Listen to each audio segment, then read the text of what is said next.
दोस्तों बजट आ रहा है और बजट की बेस्ट पिक्स हर कोई ढूंढ रहा है। किसी तरह की बाइंग सेलिंग एडवाइस नहीं होगी, बट यहाँ पे हमने एक ऐसे रिसर्च हाउस को चूज किया है जिन्होंने बहुत ही अच्छे शेयर्स रिकमेंड किए हैं। और हम किसी भी रिकमेंडेशन को ब्लाइंडली बिलीव नहीं करते, पहले उसको एनालिसिस करते हैं, देखते हैं कौन है, कितने बड़े नाम हैं। एक पता लगा कि नाम बड़े और दर्शन छोटे, इसलिए पूरा एनालिसिस अपने हिसाब से करेंगे। तो प्लीज बने रहे वीडियो के अंदर में। इन पांचों स्टॉक्स को आपको स्टडी करना है, वॉच लिस्ट में डालना है। अगर पसंद आए तो लीजिएगा, नहीं तो आपकी मर्जी है, छोड़ दीजिएगा। बट यहाँ पे बजट पे इन स्टॉक्स पे काफी अच्छा असर हो सकता है।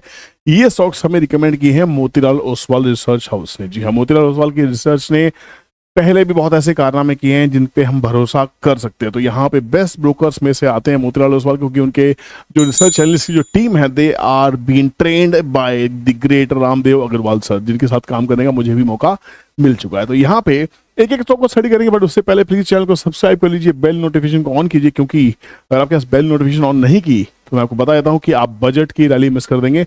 बजट वाले दिन सुबह 9 बजे से हम लाइव होंगे यूट्यूब चैनल के ऊपर में, तो चैनल को सब्सक्राइब करके रखिए, तभी हम आमने सामने बैठ के बात कर पाएंगे। ठीक है, तो सबसे पहले काम करते हैं, देखते हैं कि कौन से ऐसे स्टॉक्स को यहाँ पे ये गुड रिटर्न्स करके कोई वेबसाइट है, यहाँ पे इनका ये आर्टिकल था मेरे सामने आया, क्योंकि मैं काफ़ी सारी जगह मैंने सब्सक्रिप्शन किया हुआ है, मेरे पास ये टिप्स आती रहती हैं ना, फिर मैं अपने हिसाब से चीर फाड़ करता हूँ। Stocks to buy before budget 2025 from BEL to ICICI bank, topics by Motilal Oswal. जी मोतीलाल जी क्या कहते हैं, यहाँ पे कौन कौन सी कंपनीज हैं। सबसे पहली कंपनी रिकमेंड कर रहे हैं वो LTI Mindtree, a company showing strong performance in IT sector. हम इतना ही देखते हैं, और यहाँ पे जो उनका जो टारगेट है वो 8,000 का टारगेट दे रहे हैं, मतलब यहाँ पे 37% from the current market price. Chart देखते हैं और क्या वाकई ये स्टॉक यहाँ से रिटर्न दे सकता है। देखिए स्टॉक को अगर मंथली चार्ट पे देखते हैं, बहुत ही जबरदस्त तरीके से स्टॉक्स में आप वॉल्यूम्स देख सकते हैं।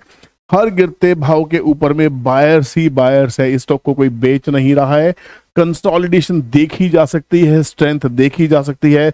RSI ने भी स्ट्रेंथ दिखाना शुरू कर दिया है और हर महीने इसकी बाइंग ही बाइंग देखने को मिल रही है। तो यहाँ पे एक बढ़िया सा टारगेट निकल के आ सकता है, और टारगेट निकालने के लिए काम करते हैं, हम भी वेरीफाई करेंगे भैया ये चीज सब सही है या नहीं है। तो एक काम करते हैं, फिबोनाची उठाते हैं, जहां से स्टॉक गिरा है, यहां से गिरा है 7,600 से, यहां से जहां तक आया था यहाँ मार्क करते हैं, देखते हैं क्या गेम है। यहाँ पे जो स्टॉक अभी चल रहा है 5,998, 6,000 के आसपास में चल रहा है।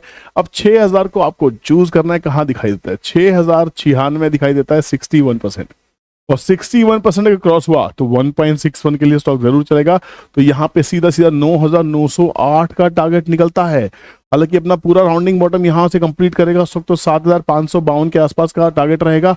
और मोतीलाल ओसवाल जी ने इसका टारगेट हमें 8,000 सेट किया, मतलब वो अपने प्रीवियस हाई को ब्रेक करता हुआ जा सकता है, और उसके ऊपर भी स्ट्रेंथ मिलती है तो 9,908 के लिए स्टॉक चलेगा। तो ये स्टॉक पिक अच्छी दिखाई दे रही है, फंडामेंटली बहुत ही स्ट्रांग स्टॉक है। आप देख सकते हैं कंपनी के प्रॉफिट्स 3,800 करोड़ की जो सेल्स 2013 में होती थी, आज वो 37,000 करोड़, 10 टाइम सेल्स है। प्रॉफिट्स को देखिए, 4,500 करोड़ के प्रॉफिट्स है। EPS देखिए 154 का EPS है। इतनी शानदार कंपनी को कौन छोड़ना चाहेगा। और इसके बारे में डिटेल देखिए, 1,77,000 करोड़ की कंपनी है। Return on capital employed 31%, ROE 25%, शानदार है। डिविडेंड यील्ड 1% के आसपास में। डेट कंपनी में कुछ है नहीं, और इससे ज्यादा आप क्या लेंगे। अगर इन्वेस्टर्स की बात करते हैं तो 68% प्रमोटर के पास में, 7% FIs के पास में, 14% DIs के पास में है। पब्लिक के पास जो माल है वो सिर्फ 9% के आसपास में है। दूसरा स्टॉक कौन सा है, चलिए आर्टिकल को देखते हैं। आर्टिकल में कौन सा दूसरा स्टॉक मोतीलाल जी ने रिकमेंड किया है। दूसरा स्टॉक इन्होंने रिकमेंड किया भारत इलेक्ट्रॉनिक्स लिमिटेड, BL। इसको मैं भी पहले बहुत बार वीडियो बना चुका हूं इसके ऊपर में। इनका पोटेंशियल रेज जो दिखा रहे हैं वो 33% का वो राइज बता रहे हैं, 360 तक का वो लॉन्ग टर्म का टारगेट प्राइस लेके चल रहे हैं। तो यहाँ पे हम देखते हैं BEL। देखिए भारत सरकार, आपको मालूम होना चाहिए, इलेक्ट्रॉनिक्स के उत्पादन के ऊपर बहुत ज्यादा जोर दे रही है। यहाँ पे PLI स्कीम्स निकाली जा रही है, और हम मेड इन इंडिया बना रहे हैं और आगे एक्सपोर्ट भी करेंगे। ये स्टॉक भी बहुत जबरदस्त रैली किया है। मंथली चार्ट पे इसमें थोड़ी सी सेलिंग दिखाई दे रही है, अभी कंसोलिडेशन थोड़ी सी देखने को मिल सकती है। तो यहाँ पे डेली चार्ट बहुत ज्यादा अपीलिंग नहीं लग रहा है, अभी भी थोड़ा सा 100 EMA के नीचे चल रहा है। 270 हल्का चल रहा है, 360 का वो टारगेट दे रहे हैं। अगर 360 का टारगेट दे रहे हैं, हम ये मान के चले कि एक बार के लिए स्टॉक मान लीजिए बजट से पहले या बजट के आसपास यहाँ की बॉटम फॉर्मेशन कर देता है, तो क्या 360 का टारगेट निकल के आता है। जरा थोड़ा सा चीरफाड़ करते हैं। तो यहाँ पे मेन दारोमदार क्या है, मेन दारोमदार है अभी स्टॉक 270 पे है। 278 के पास 23% रिट्रेसमेंट करके ऊपर जाएगा, एक हायर लो फॉर्मेशन हो सकती है। तो यहां से अगर स्टॉक इस तरह से चलता है, जो इसने एक हिंट दी है, यहां से अगर बॉटम बन जाता है, 100 EMA को क्रॉस करता है 270 280 के ऊपर में, तो यहाँ पे असली जो रैली निकल के आएगी वो रैली ये निकल के आएगी 280 के ऊपर में मेजर हर्डल हुआ 50% रिट्रेसमेंट का 300 रुपीज के आसपास में, और कंप्लीट जर्नी 360 क्रॉस होने के बाद में ये 390 तक भी निकलने की तैयारी कर सकता है। फंडामेंटल्स में बीएल के मुझे नहीं लगता किसी को शक होने चाहिए। फंडामेंटल्स देखिए 2 लाख करोड़ की कंपनी है, 34% का आरओसी, 26% की आरओई, डेट कंपनी में कुछ है नहीं, जीरो डेट कंपनी है। इन्वेस्टर्स की बात करें 51% प्रमोटर के पास में है, 17% एफआईज के पास में पोजीशंस बढ़ा रहे हैं, डोमेस्टिक इंस्टीट्यूशन इन्वेस्टर्स की पोजीशंस बढ़ा रहे हैं, पब्लिक के पास सिर्फ 10% इक्विटी है। तो ये स्टॉक भी आपकी कैटेगरी में हो सकता है, बहुत शानदार स्टॉक है। तीसरा स्टॉक कौन सा है? Let's go to the article and find out. Third stock उन्होंने रियल एस्टेट सेक्टर से चूज किया। रियल एस्टेट की कंपनी अनंतराज लिमिटेड, ये डेटा सेंटर्स का काम कर रही है। बहुत ही सरप्राइजिंग है, इतने जबरदस्त ऑर्डर इसको मिल रहे हैं। यहाँ पे 1100 रुपए का प्राइस सेट इन्होंने किया है 12 महीने के अंदर में, और 32% एक साल में 32% आप समझ सकते हैं शायद वॉरेन बफेट की रिटर्न्स को भी बीट कर देगा। वो 20-22% पे 25% पे खुश हैं, हम 32% की रिटर्न्स की बात करें। 1100 रुपए अनंतराज। देखते हैं अनंतराज फिलहाल कहाँ चल रहा है और इसमें क्या आने वाले टाइम में कोई बड़ा गेम होता हुआ दिखाई दे सकता है, क्योंकि हाल फिलहाल स्टॉक अप ट्रेंड में है, इसमें कोई डाउट नहीं है। 900 रुपए के ऊपर ट्रेड करने के बाद में अभी 800 रुपए के आसपास में चल रहा है, छोटी सी करेक्शन है, और डेली चार्ट पे अभी भी इसमें फॉल दिख रहा है। अभी भी यहाँ पे एक करेक्शन लाजमी है, हो रही है।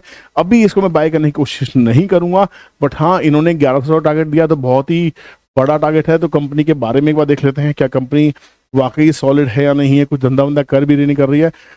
27,000 करोड़ की स्मॉल कैप कंपनी है, 8-8.5% के रिटर्न्स हैं, और यहाँ पे कंपनी के ऊपर डेट कुछ खास है नहीं, डेट 380 करोड़ के आसपास, इसको इग्नोर किया जा सकता है। तो कंपनी की अगर सेल्स की बात करते हैं, सेल्स टू प्रॉफिट्स के रेशियो देखते हैं तो 10 का ईपीएस, इंक्रीजिंग ईपीएस है, बहुत शानदार है। जो 200-250 करोड़ की सेल्स कंपनी करती रही, आज वो 1400 से 1800 करोड़ की सेल्स कर रही है। एवर राइजिंग सेल्स है, टॉप परफॉर्मेंस है अभी तक की, शानदार परफॉर्मेंस। 23% के प्रॉफिट मार्जिन भी बढ़ रहे हैं, ये शानदार अप्रोच है। तो थर्ड स्टॉक भी यहाँ पे इस आर्टिकल से पास होता है।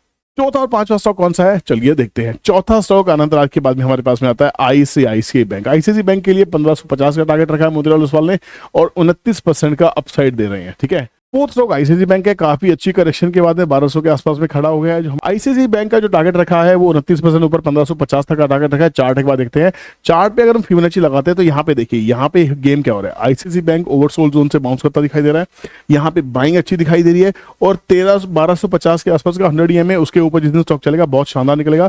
और 1260 के बाद में 1270 50% रिटर्न्समेंट है, उसके बाद जब निकलता है तो 1350, 1450, और यहाँ पे 1620, मतलब बहुत ही एग्रेसिव हो रहे हैं मोतीलाल जी। मतलब ये है कि अगर बैंक्स अगर एग्रेसिव होंगे तो आप सोच सकते हैं बैंक निफ्टी क्या परफॉर्म करने वाली है। आईसीआईसीआई बैंक उसका लीडर बैंक्स में से एक आता है, और आईसीआईसीआई बैंक की पोजीशन जो है निफ्टी में बहुत ही ज्यादा क्रूशियल है। तो यहाँ पे निफ्टी के ऊपर के दिन शायद स्टार्ट हो सकते हैं अगर बैंक्स परफॉर्म करना स्टार्ट करेंगे, तो इसको भी आप वॉचेस में रख के रखिएगा। पांचवा स्टॉक स्टडी में रखा है उन्होंने मैक्स हेल्थ केयर का, जिसका उन्होंने दिया है 29% का टारगेट, ये भी अपसाइड दे रहे हैं। 1380 का टारगेट दिया है इन्होंने, बहुत ही वर्सेटाइल इन्होंने टॉप 5 निकाले हैं। तो मैक्स हेल्थ केयर क्या लग रहा है, एक बार ये देख लेते हैं। मैक्स हेल्थ केयर का चार्ट आपके लिए इंटरेस्टिंग है। मैक्स हेल्थ केयर भी कहीं ना कहीं आईसीआईसीआई बैंक की तरह दिखाई दे रहा है, 100 मूविंग एवरेज के आसपास सपोर्ट लेता दिखाई दे रहा है। 100 मूविंग एवरेज 1040 के आसपास में 1055 पे चल रहा है, सपोर्ट लेके एक ऊपर की तरफ निकला है। तो यहाँ पे अभी डेली चार्ट पे अभी भी थोड़ी सी प्रॉफिट बुकिंग बाकी देखने को मिल रही है। इस बार 100 EM में टूटता है तो थोड़ा सा नीचे और अच्छे प्राइस पे स्टॉक मिल सकता है, बट अगर उनको लग रहा है 30% ऊपर जाना चाहिए तो किस बेसिस पे जाता दिखाई दे रहा है देखते हैं। तो यहाँ पे सीधा सीधा जो गेम दिखाई देगा वो ये है, स्टॉक अगर 1120 के ऊपर निकलता है, 1120 के ऊपर निकलता है, 1120 से 1145 की रैली अगर क्रॉस करता है तो यहाँ पे 1220, 1350, 1.61 कंप्लीटली एग्री करता हूँ। तो कहीं ना कहीं आप देख सकते हैं इनके जो रिसर्च एनालिस्ट है वो भी चार्ट को बड़े अच्छे से रीड कर रहे हैं और फिबोनाची को यूज करते हुए दिखाई दे रहे हैं। तो मैं इस 5 स्टॉक्स की लिस्ट से एग्री करता हूँ। ये टारगेट्स होंगे या नहीं होंगे तो आने वाला टाइम बताएगा। कोई भी ओवरनाइट टारगेट्स नहीं है, 12 महीने का टारगेट सेट किया जाता है रिसर्च एनालिस्ट के थ्रू, और ये रिपोर्ट्स पब्लिक डोमेन में अवेलेबल है। आप सर्च करेंगे गूगल में, आपको सब मिल जाएगा।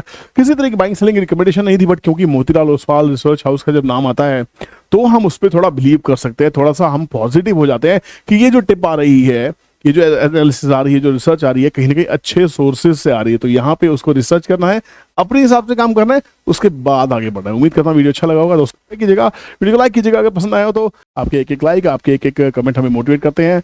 ऐसे ही बनाए रखिए। Thank you so much. और हाँ, बजट वाले दिन लाइव मिलेंगे। Bye bye.